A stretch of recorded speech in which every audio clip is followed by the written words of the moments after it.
So guys आप सभी का बहुत बहुत धन्यवाद वापस से एक बार हमारे चैनल पे आने के लिए।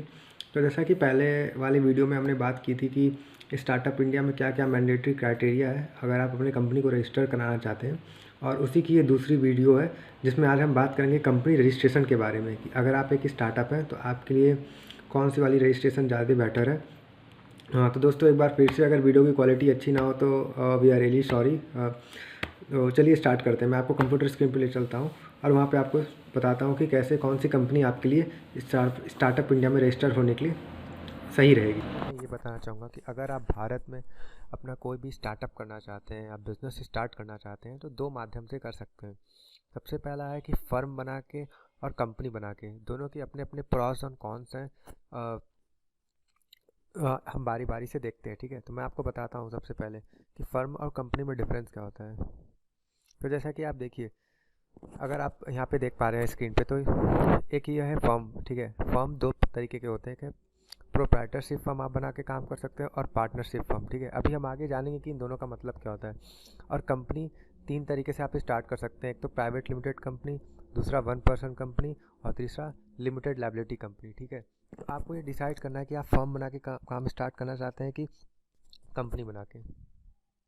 अब जैसे देखिए, सबसे पहले क्या नाम है, यहाँ पे कंपैरिजन है कि फर्म और कंपनी में क्या डिफरेंस है। मैं आपको एक एक करके समझाता हूँ। तो सबसे पहले देखिए कि rights and laws of government, ठीक है। सबसे पहले अगर आप एक फर्म रजिस्टर कराना चाहते हैं तो वो फर्म होगी जो आपकी लोकल गवर्नमेंट, मतलब आपकी स्टेट गवर्नमेंट में, आपके डिस्ट्रिक्ट में, वहाँ पे वो रजिस्टर्ड होगा, ठीक है। लेकिन हाँ, अगर आपको नेशनल लेवल की कोई बेनिफिट चाहिए तो आपका जो फर्म है उसका कोई भी data ministry of corporate affair MCA की वेबसाइट पे नहीं होगा। तो इसकी एक सबसे बड़ी कौन सा है कि जो आपका फर्म होता है वो हमेशा रीजनल होता है। डिफरेंट स्टेट्स में डिफरेंट रूल्स एंड रेगुलेशंस होते हैं, लेकिन हाँ, फर्म काफ़ी सस्ते में रजिस्ट्रेशन हो जाता है। तो अगर आप एक बहुत बड़ा स्टार्टअप नहीं करना चाहते हैं, आप नहीं चाहते हैं कि आपके पास बाहर से इन्वेस्टर आएँ और इन्वेस्ट करें, और कम पैसे में अगर आप अपने आइडिया को वैलिडेट करना चाहते हैं, तो आप अपने फर्म के साथ ही काम कर सकते हैं। तो ये बेसिक डिफरेंस है फर्म्स और कंपनी में। सबसे बड़ा जो डिफरेंस ये होता है कि आप फर्म में एक बहुत बड़े लेवल पे बिजनेस को एक्सपेंड नहीं कर सकते हैं, और बाहर से इन्वेस्टर्स को शेयर्स नहीं अवेलेबल करा सकते, ठीक है। उसमें जो लाइबिलिटीज़ होती हैं वो आपकी अनलिमिटेड होती है। फिर दूसरा सबसे बड़ा नेम प्रोटेक्शन। अगर आपका एक कोई फर्म है तो आपको एग्जांपल, आप अपने ब्रांड का कोई नेम चूज़ किए हैं, तो उस नेम की कोई गारंटी नहीं है।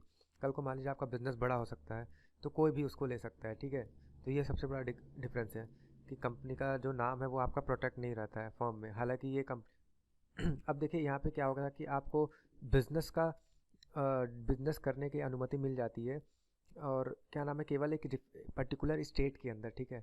और आप टैक्स भी दे सकते हैं फर्म में, लेकिन क्या नाम है, आप कहीं पे भी बिजनेस नहीं कर सकते। फॉर एग्जांपल, आपका मैन्युफैक्चरिंग यूनिट अगर यूपी में है, और आप क्या नाम है, अगर दूसरी मैन्युफैक्चरिंग यूनिट ओपन करना चाहते हैं, अपने सर्विस को लेकर दूसरे स्टेट में आप सर्व करना चाहते हैं, तो वो मेरे ख्याल से पॉसिबल नहीं है फर्म में।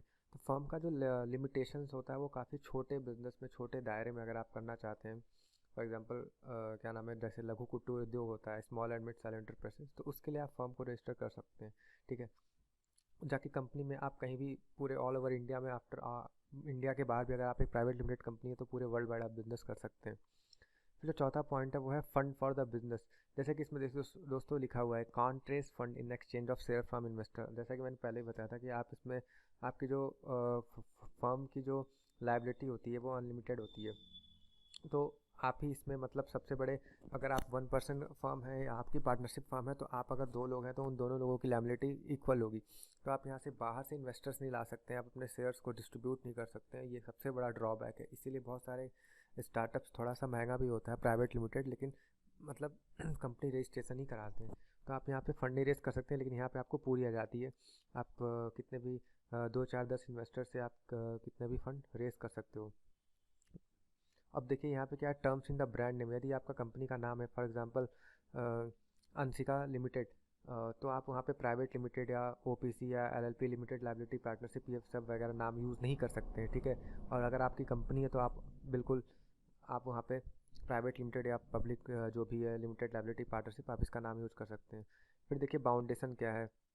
जैसा कि आपके local law and regulation with state, her states का अपना लोकल रेगुलेशंस होता है, तो आपको डिफरेंट डिफरेंट स्टेट्स में डिफरेंट डिफरेंट रूल्स हो गए। लेकिन अगर आपका कंपनी प्राइवेट लिमिटेड है तो आप पूरी ऑल अक्रॉस इंडिया में आप कहीं बिजनेस कर सकते हैं, कोई प्रॉब्लम नहीं आनी है आपको। और यहाँ पे रजिस्ट्रेशन एंड मेंटेनेंस का कास्ट काफ़ी लो है। हाँ, लेकिन एक चीज़ है, प्राइवेट लिमिटेड कंपनी का रजिस्ट्रेशन कॉस्ट और मेंटेनेंस काफ़ी ज़्यादा होता है, आपको बहुत सारे टैक्स वगैरह पे करने पड़ते हैं। और देखिए जैसे कि यहाँ पर दिया विज़न, अगर आप एक छोटा बिजनेस करना चाहते हैं, आप नहीं चाहते हैं कि आप पूरे ऑल ओवर इंडिया में पेनिट्रेट करें, बहुत बड़े लेवल पे काम करें, तो आप फर्म से स्टार्ट कर सकते हैं। लेकिन हाँ, ये है कि अगर आपको बिजनेस एक्सपेंड करना लॉन्ग टर्म के लिए आप सोच रहे हैं, तो आप डेफिनेटली आप प्राइवेट लिमिटेड कंपनी या लिमिटेड लाइबिलिटी कंपनी के बारे में ही सोचें। तो चलिए नेक्स्ट हम देखते हैं क्या है। अब देखिए जैसा कि मैं स्टार्ट करता हूँ सबसे पहले कंपनी से, ठीक है। तो हम एक एक करके जानेंगे। पहले तीन तरीके की जो कंपनी होती है उसके बारे में देख लेते हैं। तो सबसे देखिए प्राइवेट लिमिटेड कंपनी क्या है। तो प्राइवेट लिमिटेड कंपनी के लिए आपको 2 पर्सन की ज़रूरत होती है, और बेसिकली इसको कहते हैं डायरेक्टर। तो अगर आप चाहते हैं कि बाहर के लोगों को उसमें आप डायरेक्टर ना बनाएं, तो आप अपने फैमिली मेम्बर को भी डायरेक्टर बना सकते हैं, ठीक है। तो 2 पर्सन की ज़रूरत होती है जो कि डायरेक्टर होते हैं, और एक कंपनी का CEO होता है। तो ये मिनिमम रिक्वायरमेंट है। दूसरा, इसकी जो कॉस्टिंग है वो लगभग 15,000 के बराबर आती है 2 पार्टनर्स के बीच में। तो जैसा कि पहले ही बताया था कि ये थोड़ा सा एक्सपेंसिव होता है, मे बी आपको कहीं 12-14 हज़ार में भी मिल जाए ये कंपनी रजिस्ट्रेशन, डिपेंड करता है। एडवांटेज क्या है कि जैसे यहाँ पे देखिए लिखा है, you can raise fund from the investor by exchange of your share. आप यहाँ पे कितने भी फंड उठा सकते हैं, 1 लाख, 2 लाख, 10 लाख, 1 करोड़, 100 करोड़, ठीक है। और आप शेयर्स डिस्ट्रीब्यूट कर सकते हैं। फिर देखिए क्या है कि लाइबिलिटी आपकी लिमिटेड है। जैसा कि मैंने बताया था कि फर्म में क्या होता है, आपकी लाइबिलिटी अनलिमिटेड होती है। यदि आपने 2 लोग हैं तो आप 2 ही लोग लाइबल रहेंगे, लेकिन इसमें ऐसा नहीं है। अगर आप फॉर एग्जांपल आपने अपनी कंपनी की 10%, 20% शेयर डाइल्यूट कर दिए हैं, इन्वेस्टर्स इन्वेस्ट किए हैं पैसा, तो वो सारे लोग मिलकर लाइबल रहेंगे, ठीक है। और आपका नाम प्रोटेक्ट रहेगा यहाँ पे, जैसा कि देखिए यहाँ पे नेम प्रोटेक्शन। और फिर क्या है कि आप फंड रेज कर सकते हैं, और trustworthy anywhere all across India में इसको मान्यता प्राप्त है। Reason to avoid registration maintenance cost. बहुत सारे लोग प्राइवेट लिमिटेड कंपनी इसलिए नहीं रजिस्टर कराते हैं, जैसा कि पहले भी बताया चुका हूँ मैं, कि इसकी जो मेंटेनेंस कॉस्ट है वो काफ़ी हाई, और इनिशियल लेवल पे स्टार्टअप्स के पास इतना पैसा नहीं रहता है, तो वो सोचते हैं कि ठीक है हम आगे चल के देखेंगे। हाँ, तो ये ड्रॉबैक्स हैं इसके। फिर दूसरा क्या है, 1 पर्सन कंपनी। अब देखिए जैसा कि इसका नाम ही से आप पता लगा पा रहे हैं कि इसमें एक ही आदमी है जो सब कुछ रहेगा, ठीक है। आप ही, आपकी जो लाइबिलिटी वो पूरी अनलिमिटेड होगी, आप ही लाइबल होगे, और इसमें केवल एक आदमी की ही ज़रूरत है, ठीक है। हाँ, लेकिन ये है कि आप इसमें नॉमिनी बना सकते हैं, क्योंकि अगर आपकी फॉर एग्जांपल की अगर बिजनेस में मान लीजिए जो भी जिस पर्सन ने भी कंपनी रजिस्टर कराई है, अगर उसको खुदा ना खास्ता कुछ होता है, तो आप एक नॉमिनी अलॉट कर सकते हैं, जिसके बाद कंपनी की पूरी जिम्मेदारी उनके पे आ जाएगी और वो कंपनी को चला सकते हैं, ठीक है। तो इसकी भी कॉस्टिंग लगभग 13,000 आती है, बहुत ज़्यादा डिफरेंस नहीं है प्राइवेट लिमिटेड और इसमें। और फिर देखिए यहाँ पे एडवांटेज क्या मिलता है कि single founder plus 100% control feature of the private limited. यहाँ पे आप एक ही फाउंडर होता है और 100% कंट्रोल कर सकता है कंपनी के, और इसमें आपको सारे फीचर्स मिलते हैं प्राइवेट लिमिटेड कंपनी के भी, ठीक है। लेकिन हाँ, इसमें एक प्रॉब्लम है कि आप यहाँ पे शेयर्स डिस्ट्रीब्यूट नहीं कर सकते हैं, ठीक है। और यहाँ पे देखिए जैसे क्या है कि लिमिटेड लाइबिलिटी, और जैसा कि इसमें भी आपकी लाइबिलिटी लिमिटेड है, सॉरी आप क्या नाम है, इसमें शेयर्स अलॉट कर सकते हैं, ठीक है। और नाम भी आपका, नेम का प्रोटेक्शन वाला फीचर आपको यहाँ मिलता है, आपका ब्रांड नेम प्रोटेक्ट रहता है। और यहाँ पे देखिए सिंगल फाउंडर प्लस 100% कंट्रोल, और आप ही सिंगल फाउंडर रहते हैं इसमें, और 100% आप कंपनी को कंट्रोल करते हैं। और ये ट्रस्ट वर्ती है, पूरे ऑल अक्रॉस इंडिया में आपका काम करेगा 1 पर्सन कंपनी, क्योंकि ये सेंट्रल गवर्नमेंट में रजिस्टर्ड होगा MCA की वेबसाइट पे। तो इसका रीज़न क्या है, बहुत सारे लोग अवॉइड क्यों करते हैं, cannot include the partner in the future. Obvious सी बात है, आप इसमें वैसे कि आप 1 पर्सन कंपनी ही है, तो आप इसमें पार्टनर नहीं बढ़ा सकते। तो कल को मान लीजिए आपका बिजनेस बहुत बड़ा हो रहा है, आप चाहते हैं कि अब आप कंट्रोल नहीं कर पा रहे हैं अकेले, तो you just can't add partner in between.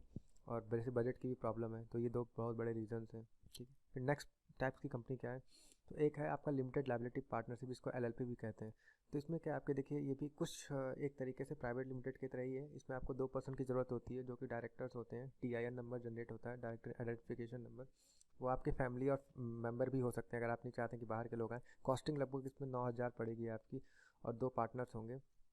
Advantage क्या है, limited liability between partners in the business. जैसे कि आप, मैंने बताया था आपको कि जितने भी पार्टनर्स हैं सबकी लाइबिलिटी लिमिटेड रहेगी, ठीक है। तो सब एक आदमी पे बोझ नहीं रहेगा और सब लोग लाइबल रहेंगे। और रिकमेंडेशन क्या है कि इसमें नेम की प्रोटेक्शन आपको मिलती है, ये भी आपका ब्रांड नेम प्रोटेक्ट रहता है। गवर्नमेंट जैसे फॉर एग्जांपल आपने कोई ब्रांड नेम चूज़ किया और ताकि दूसरा कोई यूज़ करता है, तो आप उस पर केस कर सकते हैं, और उसकी पूरी आपको गारंटी मिलती है मिनिस्ट्री ऑफ कॉर्पोरेट अफेयर्स से, और ये ट्रस्टवर्दी है पूरे ऑल अक्रॉस इंडिया में। आप इसको काम कर सकते हैं, कोई दिक्कत नहीं आएगी आपकी। जैसा कि दोस्तों फर्म और कंपनी में ये बहुत बड़ा डिफरेंस होता है कि कंपनी आपकी कोई भी टाइप की कंपनी है तो आप पूरे इंडिया में बिजनेस कर सकते हैं, ठीक है। और बहुत लोग इसको क्यों नहीं करते हैं, क्योंकि want to raise fund in next 1-2 year, want to include investor. जैसे कि फॉर एग्जांपल इसमें भी यही है एक प्रॉब्लम कि आप क्या नाम है, बहुत सारे इन्वेस्टर्स से पैसा शेयर अलॉट नहीं कर सकते जितना कि आप प्राइवेट लिमिटेड कंपनी में, क्योंकि जो इन्वेस्टर्स होता है वो हमेशा प्राइवेट लिमिटेड कंपनी में पैसा लगाना चाहता है, क्योंकि उसमें क्या होता है कि आप इंडिया से और इंडिया के बाहर कहीं से भी बाद में मान लीजिए कंपनी की हालत ठीक नहीं है तो आप बाहर से भी फंडिंग ला सकते हैं और अनलिमिटेड शेयर अलॉट कर सकते हैं, ठीक है।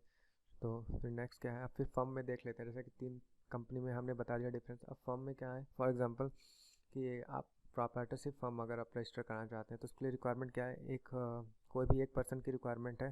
फैमिली मेम्बर का भी नाम से भी आप रजिस्टर करा सकते हैं। कॉस्टिंग बहुत कम आती है इसमें, 2,500 से लेके 5,000 नॉर्मली, ठीक है। और डिपेंड करेगा थोड़ा बहुत, स्टेट वाइज फ्लक्चुएट हो सकता है ये। और एडवांटेज क्या है, मेंटेनेंस कॉस्ट बहुत ही कम है। अगर आप अपने बिजनेस को वाइंड अप करना चाहते हैं, बंद करना चाहते हैं कभी भी, तो उसमें कोई परेशानी वाली बात नहीं है, वो बहुत ही ईजिली हो जाएगा। और बहुत ही, जैसे इसमें दिया है, easy to start easy to close. और ये कब आप करें, मतलब कब आप फर्म के से रजिस्ट्रेशन कराना चाहें, जब आप एक टेस्टिंग मोड में बिजनेस को कर रहे हैं, आपका कोई बहुत ही सीरियस प्लान्स नहीं है, बड़े एम्बिशंस नहीं है, तो आप फर्म से भी स्टार्ट कर सकते हैं, कोई प्रॉब्लम नहीं आनी है। और अगर आपका बजट लो है, फिर रीज़न टू अवॉइड। अब जैसे कि यहाँ पे क्या है कि बहुत सारे लोग इसलिए अवॉइड करते हैं क्योंकि यहाँ पे आपको नाम जो है कंपनी का वो प्रोटेक्ट नहीं रहता है, उसकी कोई गारंटी नहीं रहती है, और एक प्रॉपर रजिस्टर्ड कंपनी नहीं है आप, ठीक है। तो ये एक रीज़न है। तो प्रॉपर्टरशिप फर्म के लिए आपको एक आदमी की ज़रूरत होती है, ठीक है। एक पर्सन पे भी कंपनी का रजिस्ट्रेशन हो सकता है और वो कोई फैमिली मेम्बर भी हो सकता है, ठीक है। तो फिर पार्टनरशिप फर्म में जैसे आपको पता ही है पार्टनर कब होते हैं, जब एक से ज़्यादा लोग होते हैं। तो इसमें वही है, 2 person 2 person required family member can be partner, आपके फैमिली के मेम्बर भी पार्टनर बन सकते हैं इसमें। इसकी भी कॉस्टिंग काफ़ी डिपेंड करेगी, थोड़ी बहुत स्टेट वाइज वेरी कर सकता है। 2,500 से 5,000 लगेगा। रजिस्ट्रेशन कॉस्ट बहुत कम है। फर्म और कंपनी में यही बहुत बड़ा डिफरेंस होता है कि उसमें मेंटेनेंस कॉस्ट काफ़ी कम होता है और काफ़ी ईजिली आप कभी भी स्टार्ट करके बंद कर सकते हैं। और टेस्टिंग पर्पस के लिए आप इसको यूज़ कर सकते हैं। अगर आपका बिजनेस मान लीजिए आपको पता नहीं कि आपके आइडिया में कितना वैल्यू है, आप कहाँ तक पहुँच सकते हैं, तो आप फर्म से स्टार्ट कर सकते हैं।